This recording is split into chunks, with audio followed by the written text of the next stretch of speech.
By studying Dhamma, we will understand about ourselves more and more. Many people think we know about ourselves. Actually, we don't know about ourselves. We know only about who am I, where we were born, what is my name, what is my parents, only that, you see. Dealing with the life, we know nothing about our life. So we must know about ourselves.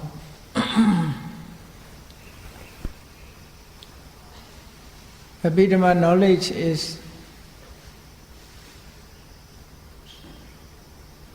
the analytical knowledge of mind and matter, knowledge of causalities. If we realize our life, if we realize the cause of life, to live in light, we can free from worry about our life. We can live in peaceful life. That is an important practice. Even we cannot attain Nirvana yet, at least we must be free from worry.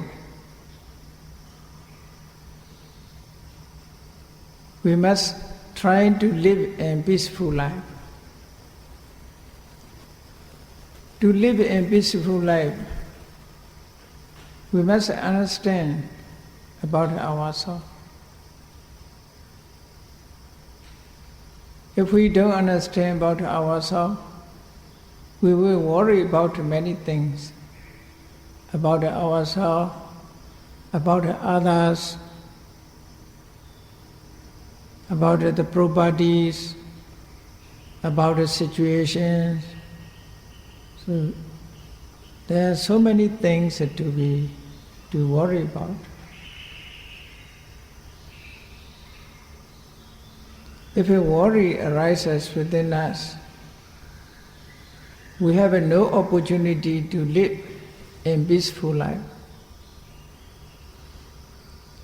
So Abhidhamma explained in detail about ourselves. We are composed of mind and matter, not other things, only mind and matter. These mind and matters also depend on condition, cause and condition. Without a cause, without a condition, it cannot arise.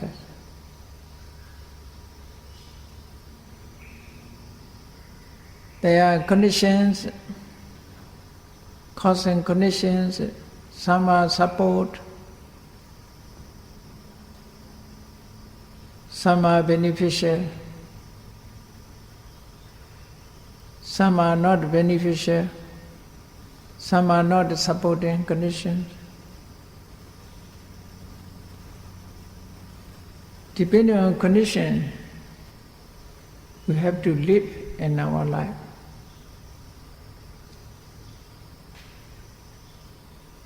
We must contemplate our mind consciousness. In Pali it is a citta.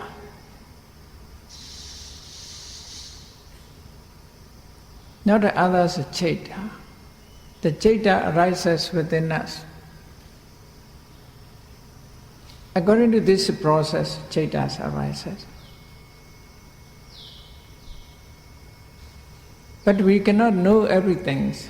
That is the process. According to process, cittas are running. There are some cittas it need to control.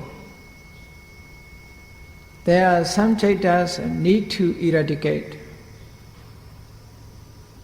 Need to eradicate.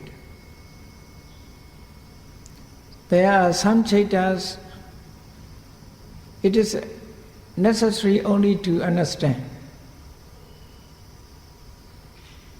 You know Eightfold Noble Path. You know Four Noble Truth. Four Noble Truth, the brief, what it should be done. The first Noble Truth, dukkha.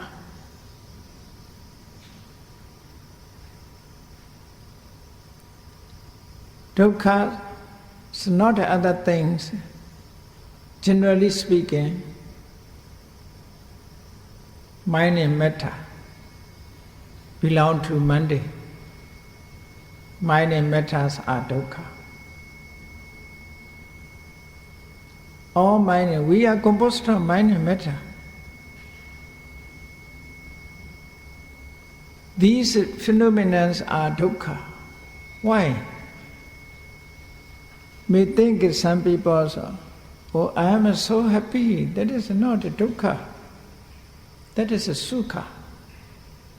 I live in comfortable life. That is a sukha, not dukkha. I have a lot of money. I can spend my money. I have a house. I have a car. I have properties. I have a wife and children. Nothing worry about it. I'm so happy. I have a good job. May think people that is not a suffering, not dukkha. Yeah, dukkha means that the Buddha is ever changing. From the point of anicca,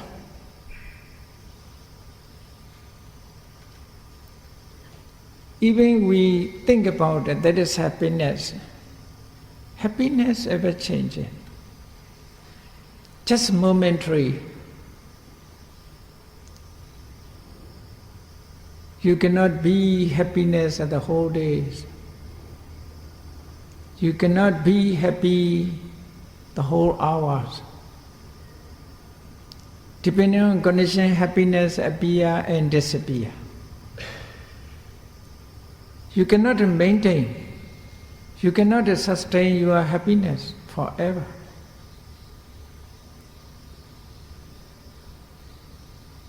Your mind also the same.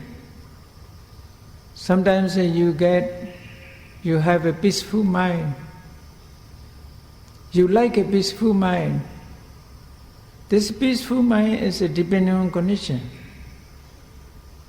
As long as there are conditions, you have a peaceful mind. When no more condition, you lost your peaceful mind. You cannot maintain. It's dependent on condition. If a condition changes, it changes.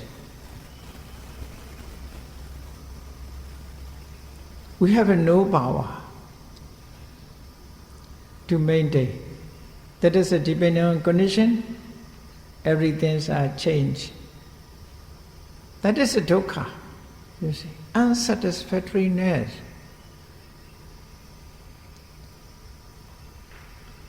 According to our wish, nothing happened. Maybe very little we think that is my wish. My wish, whatever I want, it is happen.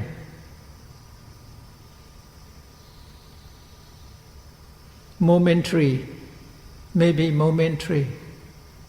But immediately after that you lost everything.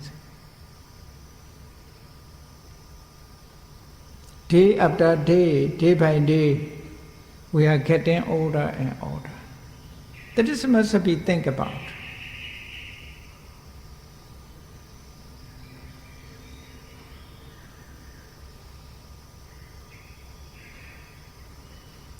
To contemplate that, to mindful that the Buddha explained in Mahasatipatthana Sutta to realize our situation.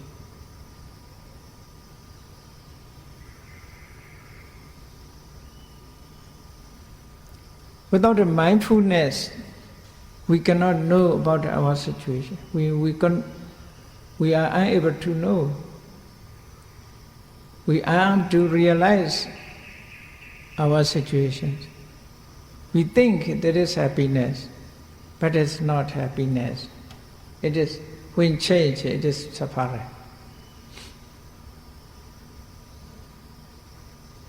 Nothing is permanent. Everything is. You see, this mental process is running, you see, non-stop. Accordingly, depending on condition, it is non-stop. You see, any clock, second after second, the hands are moving, you see, move on, non-stop.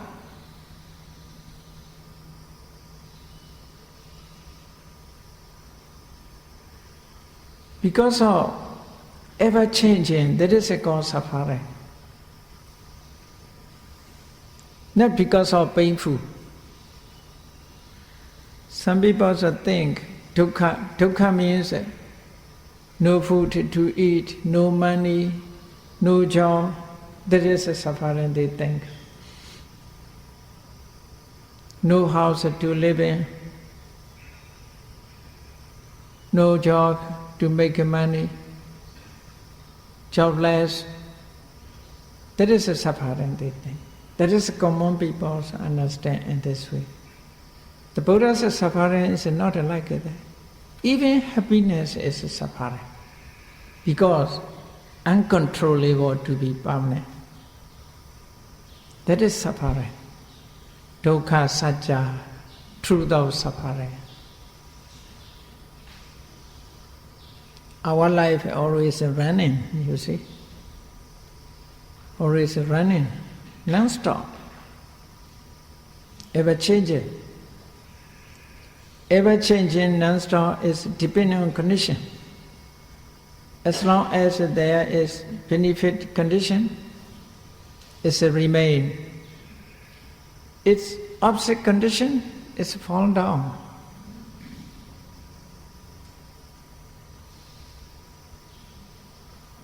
Therefore people say, life is uncertainty.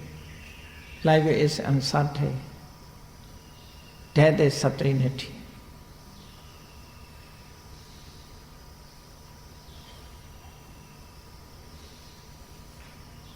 People notice only final death.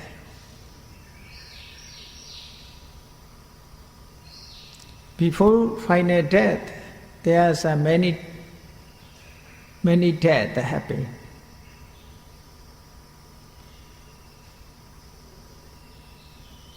Many deaths happen. Must contemplate this one. For what? To reduce attachment. To reduce conceit, mana. We have a lot of mana. What is a mana? We think we live long. We think we are happy. We think we are healthy. So these things are mana. Not only I have a money, I have a job, I have a good job. So that is you see, very common. Dealing with the life, there's a mana. Mana is thinking about one's quality. That is mana. Thinking about one's. I can do, I can meditate, I can understand. So thinking that quality is called mana. Some manas are, you see, these are the subtle manas.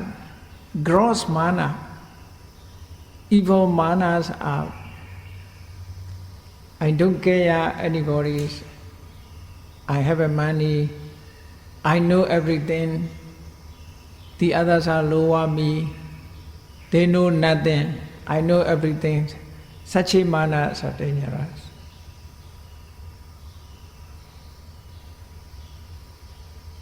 Cannot pay respect to elders, cannot pay respect to monks, cannot pay respect, whatever should be respect. This mana is a dangerous mana. For Dhamma knowledge, thinking about one's qualities is also mana. We should not thinking about our, but we must know. Thinking about the quality is a knowing situation is different. You know, this is subtle mana.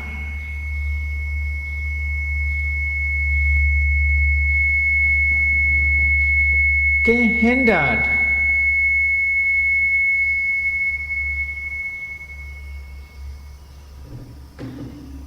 the enlightenment, can hinder the enlightenment.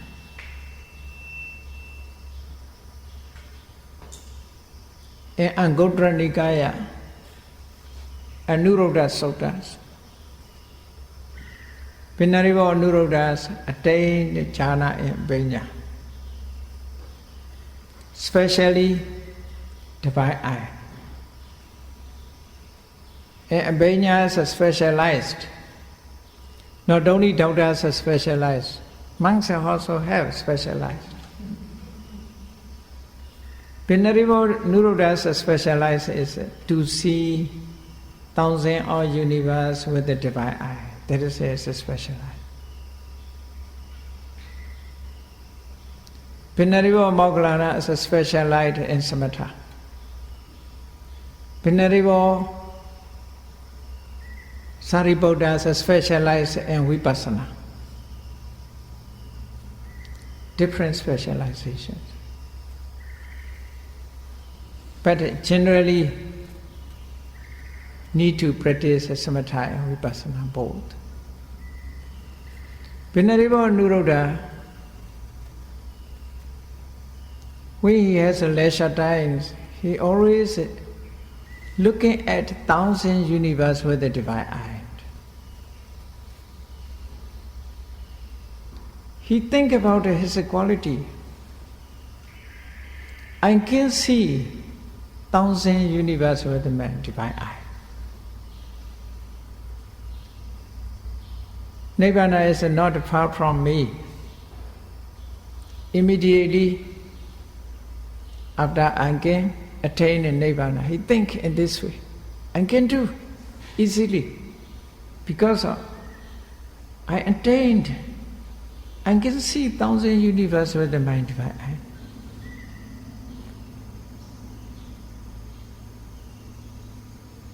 Keeping this idea, keeping this mana, this is mana. Keeping this mana, he practice vipassana, cannot succeed.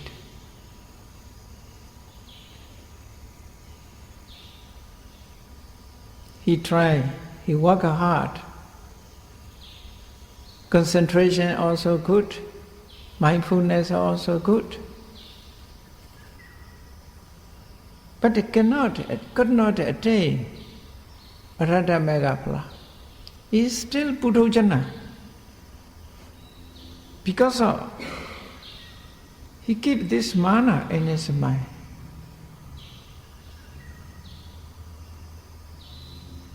He does not know the solutions of problem.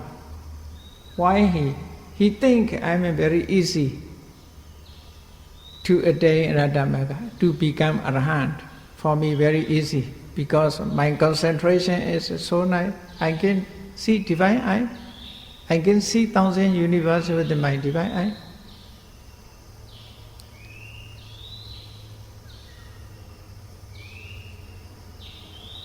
Many days he cannot solve, he cannot find the solutions of his problem. Why he not attained, could not attain Arhata Megaphala. In the end, he have to approach to Venerable Sariputta. reported his situation. Venerable Sariputta point out, because of Venerable Sariputta's knowledge is specialized, you see. Therefore he find out the fall. He saw the solution. My friend, you have a mana. You think about that.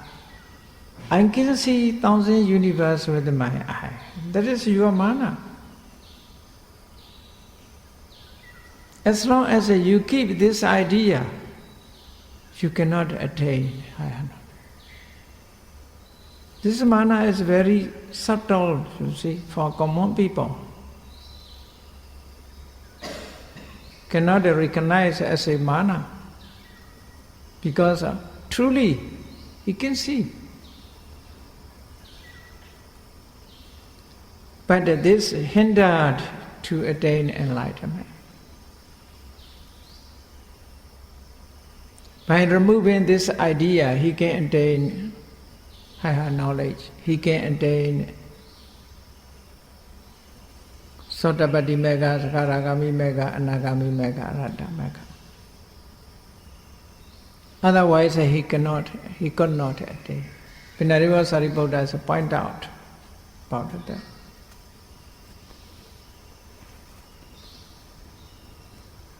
So we must know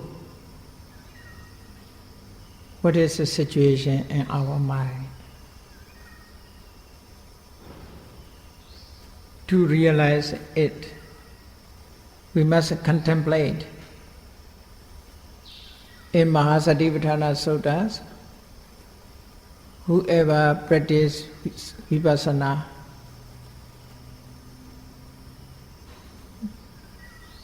they have to follow according to Mahasatipatthana Sutta.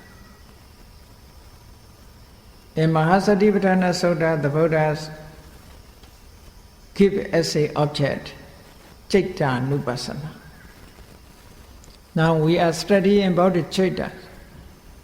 Citta Nupassana. In Abhidhamma, Citta explained first. Citta is not external, it is internal. Everybody knows, everybody has Cittas. We must check this Citta. We must contemplate. Citta Nupassana is contemplations of mind, contemplations of consciousness. If we wish to contemplate, we must know about the Citta. Otherwise, how to contemplate? First, we must learn how many kinds of Citta. To identify Citta. In Mahasatipatthana Sutta, Citta Nupassana, 60 types of Cittas are explained there. 60, 60 type of Cittas.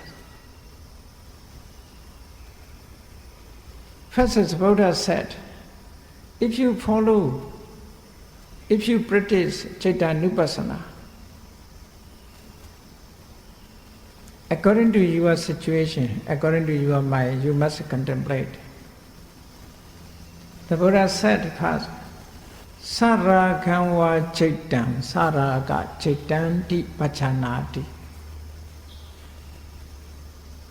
Saragam va Cittam, Saraga Cittanti Pachanati. Pachanati means realize. You must realize when your Citta arise, when your Cittas arise with the craving, you must realize my Citta is with the craving. That is a Lobha Mula Cittas, the Buddha explained. Here used the Saraga Citta. Citta with the craving. And Mahasatipatthana Sutta used citta with the craving. But the Abhidhamma used lobha mula citta, attachment rooted consciousness. Only that, you see. So, what is a saraga citta? Saraga citta is a lobha mula citta. Lobha mula citta means this is citta with the lobha. Lobha, raga, tanha. Synonymous terms, according to aspect. Sometimes it is only one phenomena, lobha,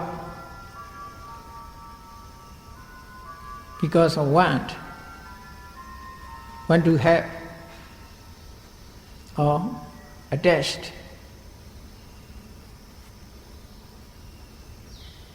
Tanha, thirst, thirsty for object, thirst for object. Raga, attached to the object. So according to aspect, tanha, raga, lobha, they are synonymous terms. If our consciousness with the lobha, we must know my mind is with the lobha.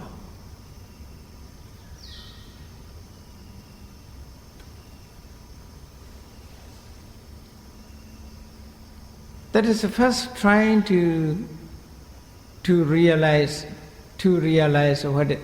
what is arising, what is happening. Citta should not be removed, only craving should be removed, must be removed. If you realize my mind is with the craving, my mind is with the craving, mind consciousness is with the craving, consciousness must remain, craving must be removed. Because consciousness is suffering, dukkha, first noble truth. Here, craving is the second noble truth. First noble truth, the dukkha must be realized, just realize.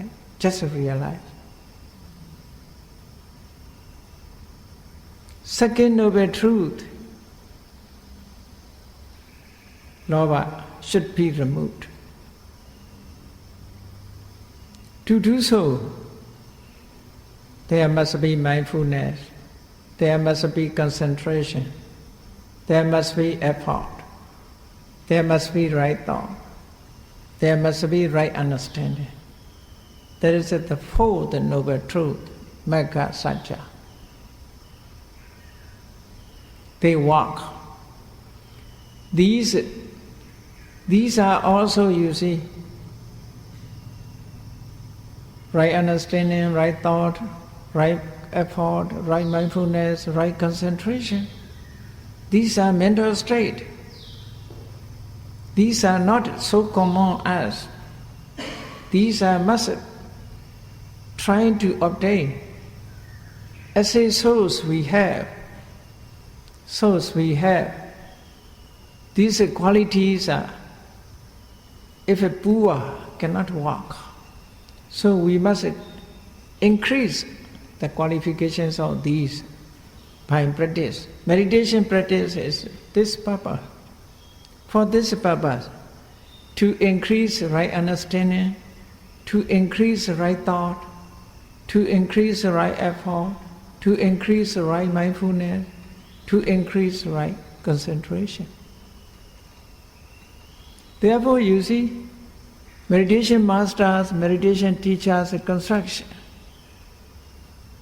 While you are going, you must be mindful, I'm going. While you are sitting, you must realize I'm sitting. For what? To increase mindfulness. We are always forgetful, you see.